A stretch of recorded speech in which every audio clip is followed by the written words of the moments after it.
एक गांव में एक लड़का था जिसका नाम मोहन था।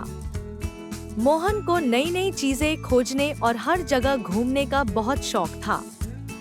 एक दिन उसे अपने दादा की पुरानी अलमारी से एक धूल से भरा पुराना चश्मा मिला। यह चश्मा साधारण नहीं था, उस पर एक अजीब सी चमक थी, जैसे उसमें कोई छुपा हुआ रहस्य हो। मोहन के दिल में जिज्ञासा भर गई। वह सोचने लगा, क्या इस चश्मे में कोई खास बात है? जैसे ही मोहन ने चश्मा पहना, उसकी आंखों के सामने अचानक से सब कुछ बदल गया। आम चीजें अब जादुई दिखने लगी।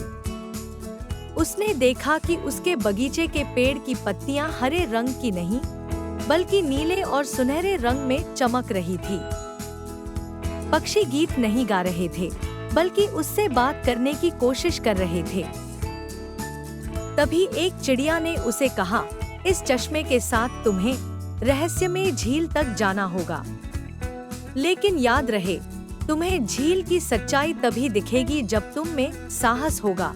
मोहन ने तय किया कि वह उस झील को खोजेगा। वह पूरे गांव से होते हुए एक घने जंगल में पहुंचा, जहां उसे रहस्यमय झील दिखाई दी। झील की सतह पर हल्की सी चमक थी। मोहन ने चश्मा पहनकर झील में देखा तो उसे एक गुप्त द्वार दिखाई दिया। चश्मे ने उससे कहा, यह द्वार केवल तभी खुलेगा जब तुम कोई अच्छा काम करोगे। मोहन ने सोचा। फिर उसने झील के किनारे एक घायल खरगोश को देखा और उसकी मदद की। जैसे ही उसने खरगोश की देखभाल की, गुप्त द्वार खुल गया। भीतर जाते ही उसने देखा कि झील के नीचे एक सुनहरी किताब रखी हुई थी, जिस पर लिखा था, सच्ची मदद का इनाम सच्चा ज्ञान होता है।